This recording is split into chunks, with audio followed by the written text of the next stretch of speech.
Assalamualaikum warahmatullahi wabarakatuh.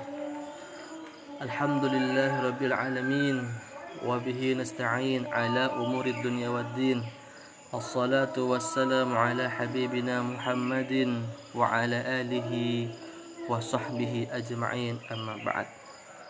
Teman-teman sekalian, kita bersama-sama akan belajar tentang surah Al-Fatihah pada hari ini. Semoga kita semuanya mendapatkan keberkahan, kita mendapatkan pahala dari Allah Subhanahu wa taala. Al-Fatihah adalah surat pertama dari Al-Qur'an, terdiri dari 7 ayat, dan Al-Fatihah ini adalah pembuka dari Al-Qur'an. Jadi karena dia disebut pembuka, maka dia mengawali Al-Qur'an. Al-Fatihah ini adalah surat yang juga disebut sebagai Ummul Quran atau Ummul Kitab. Artinya apa? Artinya adalah induk dari Al-Quran. Artinya semua yang ada dalam Al-Quran terangkum dalam surat Al-Fatihah. Ibaratnya kalau menulis skripsi itu adalah abstraknya, atau tesis ya, disertasi, ini adalah abstraknya. Al-Fatihah ini adalah abstrak dari skripsi, tesis ataupun disertasi. Maka kalau kita mau melihat kesimpulan dalam Al-Quran, maka kita bisa melihat di surat Al-Fatihah. Ada 7 ayat dari Al-Fatihah ini. Yang pertama adalah Bismillahirrahmanirrahim. Bi dengan ismi, nama, Allahi Allah, Ar-Rahman yang maha pengasih, Ar-Rahim yang maha penyayang. Bismillahirrahmanirrahim, dengan menyebut nama Allah yang maha pengasih dan maha penyayang. Jadi kalau misalnya ada yang mengatakan bacaan basmalah itu hanya dalam surat An-Naml, yaitu ketika Nabi Sulaiman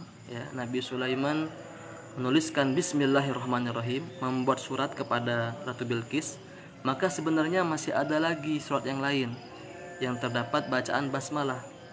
Apa itu? Yaitu surat Al-Fatihah. Di dalam Al-Fatihah ini terdapat bacaan Bismillah. Ayat pertama, Bismillahirrahmanirrahim, dengan menyebut nama Allah yang maha pengasih lagi maha penyayang. Kemudian ayat kedua, Alhamdulillahirabbil alamin.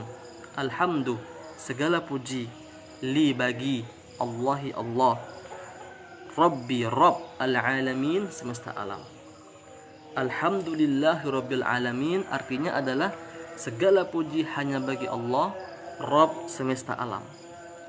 Jadi teman-teman sekalian, di sini dijelaskan bahwa alhamdulillah, segala puji hanya bagi Allah.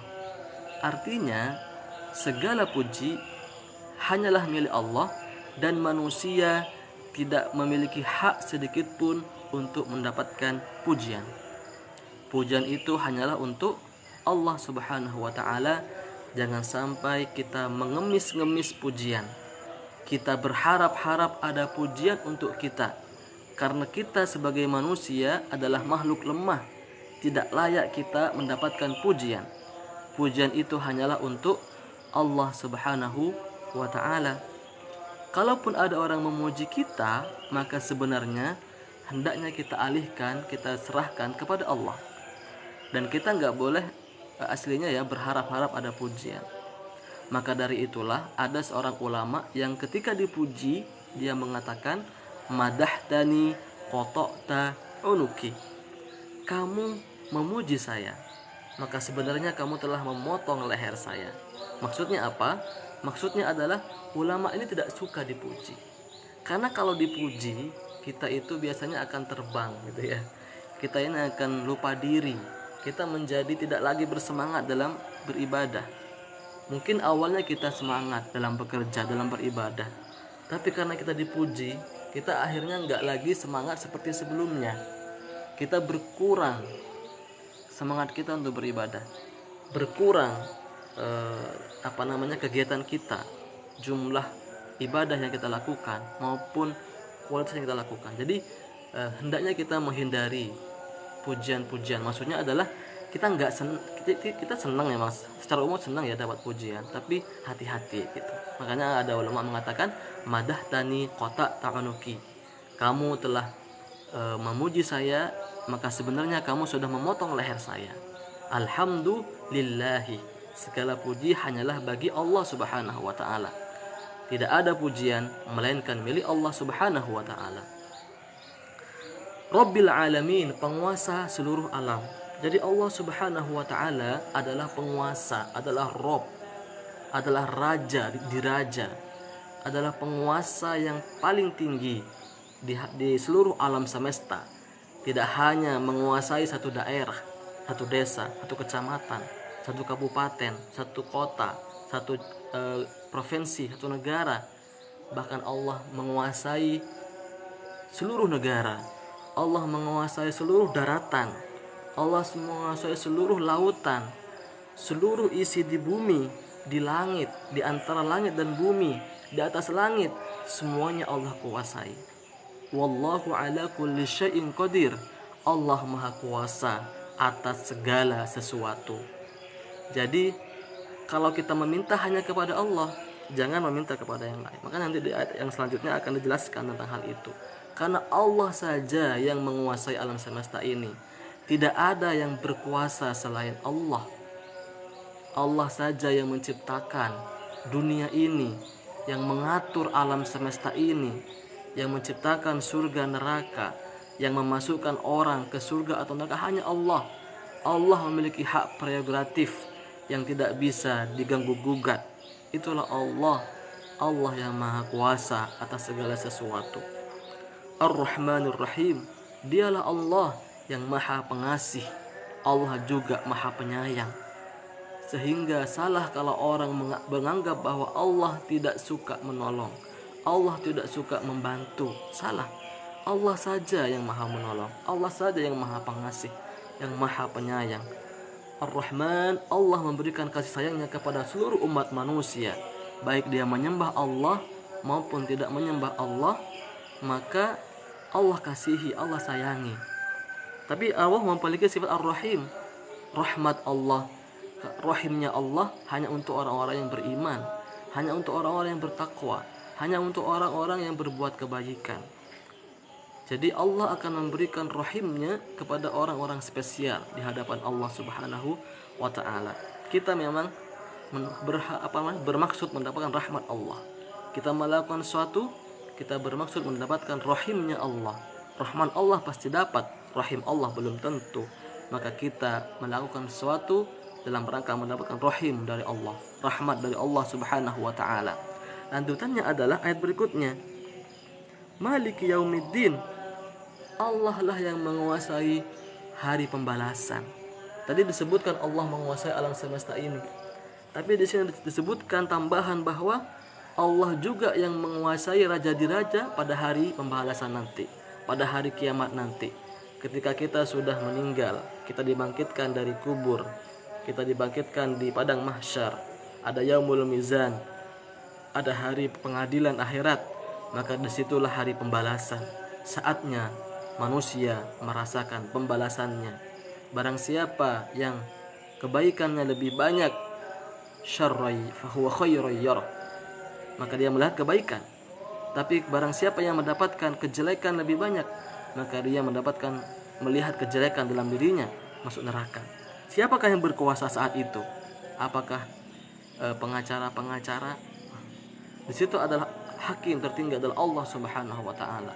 Allah melaksanakan hukumannya, pengadilannya dengan seadil-adilnya. Dan itulah kehidupan yang sebenarnya di akhirat nanti.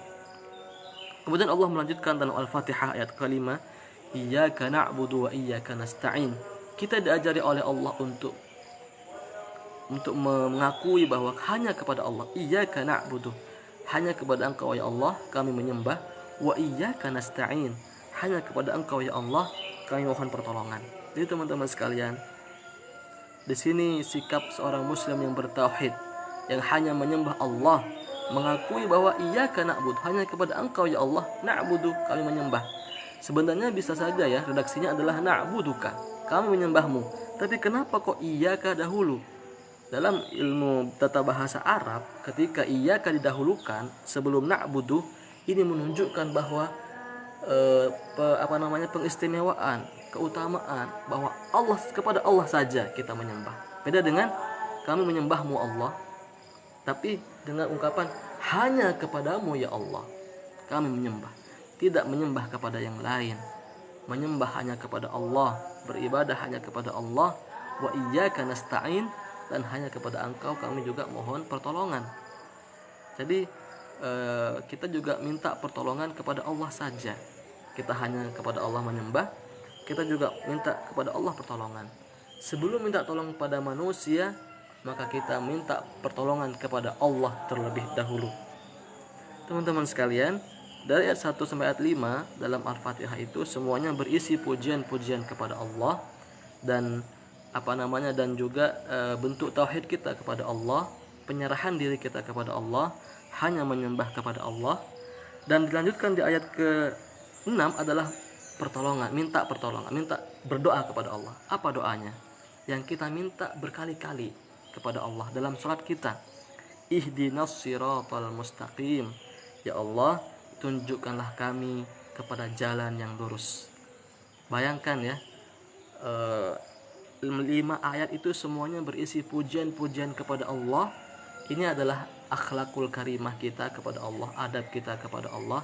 Kita puji-puji Allah, kita sanjung-sanjung Allah, kita akui bahwa Allah Maha Pengasih, Allah Maha Penyayang, Allah Maha menguasai alam semesta, Allah yang menguasai hari pembalasan nanti di hari kiamat. Kemudian juga hanya kepada Allah kita minta, hanya kepada Allah menyembah. Ini adalah bentuk tauhid kita kepada Allah. Disitulah ada doa kita, ihdinas siratal mustaqim, tunjukkanlah kami ya Allah kepada jalan yang lurus, jalan yang lurus. Nah, di sini ihdina, hidayah ini dalam tafsir As-Sa'di diterangkan bahwa hidayah di sini ada dua macam, teman-teman. Ada hidayatul taufik, ada hidayatul bayan. Jadi ada hidayatul bayan. Apa itu hidayatul bayan? Kita memberikan petunjuk dengan penjelasan-penjelasan, dengan keterangan-keterangan. Seperti kita baca buku, kita dapat petunjuk di situ. Kita dapat keterangan tentang yang mana yang benar, yang mana yang baik. Tapi kalau hidayatul taufik itu adalah pertolongan Allah untuk melakukan. Jadi kalau hidayatul bayan itu kita menjadi tahu, menjadi yang awalnya nggak tahu menjadi tahu.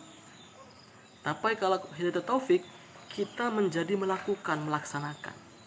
Jadi maksudnya adalah ya Allah, berilah kami petunjuk dan berilah kami pertolongan untuk melaksanakannya. Sebagaimana doa kita kepada Allah, Allahumma arinal haqqo haqqo, ya Allah, berilah kami petunjuk ya Allah, berilah kami keterangan, penjelasan bahwa ya hak itu hak. Gak cukup di situ, kita minta kepada Allah warzuqna tiba'ah. Kita minta kepada Allah diberi rezeki untuk mengikutinya, melaksanakannya. Jadi di sini kita minta kepada Allah agar Allah memberikan kita informasi yang benar, sekaligus kita diberi kemampuan untuk melaksanakannya. Ali ilman bihi wa amalan bihi, mengetahui dan melaksanakannya. Apa yang dimaksud dengan siratal mustaqim itu? Jalan yang lurus itu. Siratal ladzina an'amta 'alaihim. Jalan yang lurus itu adalah jalannya orang-orang yang Engkau bernikmat ya Allah. Siapa mereka? Minan nabiyyin wasiddiqin wasyuhada wassalihin. Para nabi, orang-orang soleh, para siddiqin, para syuhada. Mereka itulah jalan yang lurus, jalan yang tidak melenceng. Para nabi, jalan tauhid. Ghairil maghdubi 'alaihim, bukanlah orang yang dimurkai. Siapa contohnya? Yang dimurkai adalah orang-orang yang sudah tahu informasinya tapi tidak melaksanakannya. Seperti orang Yahudi, mereka sudah tahu informasinya tapi tidak melaksanakannya. Itu adalah al-maghdub, dimurkai. Maka kita minta petunjuk kepada Allah, kita diberi ilmu, diberi penjelasan, sekaligus kita dimampukan oleh Allah untuk melaksanakannya. Waladhdallin, dan juga bukan orang sesat. Dapat ilmu, dapat penjelasan, tapi ilmunya salah. Contohnya siapa? Orang-orang Nasrani menganggap Yesus adalah Tuhan, padahal Yesus adalah Nabi. Mereka tersesat. Nah, kita juga begitu, jangan sampai kita dapat ilmu, dapat petunjuk, dapat penjelasan, tapi salah ilmu kita. Jadi kita minta kepada Allah agar kita diberi jalan yang lurus, informasi yang benar tentang jalan yang lurus, yaitu jalan para nabi, bukan jalannya orang yang tersesat dan bukan jalannya orang yang dimurkai. Sehingga dalam Al-Fatihah ini teman-teman mewakili seluruh apa yang terkandung dalam Al-Qur'an. Di situ ada tentang pujian-pujian kepada Allah, tentang tauhid, tentang ibadah, tentang petunjuk, tentang hal-hal penting dalam Al-Qur'an yang tergabung dalam Al-Fatihah ini. Makanya disebut Al-Fatihah sebagai Ummul Qur'an, induknya Al-Qur'an. Karena dirangkum dalam Al-Qur'an informasi-informasi yang ada dalam Quran. Jadi kesimpulannya adalah Al-Fatihah ini adalah Al-Fatihah sebagai pembuka dari Al-Qur'an, karena dia di awal ya. Kemudian dia disebut Ummul Quran, induk dari Al-Qur'an, karena terangkum dalam Al-Qur'an segala isi Al-Qur'an. Dia terdiri dari 7 ayat. Ayat pertama sampai ayat keempat berisi tentang pujian kepada Allah. Kita memulai dengan nama Allah ya, bahwa Allah Maha Pengasih, Maha Penyayang, bahwa Allah Maha Penguasa alam, bahwa Allah adalah Raja hari pembalasan, dan kita bertauhid kepada Allah, kita menyembah Allah sekaligus hanya minta tolong sama Allah. Kemudian kita minta jalan petunjuk kepada Allah, jalan yang lurus. Kita diminta kepada Allah ilmu yang benar dan juga mengamalkannya, tidak sekadar menjadi konsumsi otak ilmu itu, tapi ilmu itu mengejawantah dalam kehidupan sehari-hari. Kita praktekkan, itulah jalan yang lurus. Jadi kita minta petunjuk kepada Allah. Hidayah pertama adalah petunjuk bayan. Petunjuk bayan ini berupa informasi yang benar. Kemudian petunjuk taufik. Petunjuk taufik adalah petunjuk dari Allah, pertolongan dari Allah agar kita mampu melaksanakannya. Ilman wa amalan bihi. Kita mengetahui isinya, mengetahui kebenarannya, sekali kita mampu melaksanakannya. Itulah permintaan kita kepada Allah. Mintanya kita kepada Allah adalah, ya Allah, beri saya petunjuk yang benar dan kekuatan untuk melaksanakannya. Ilman wa amalan bihi.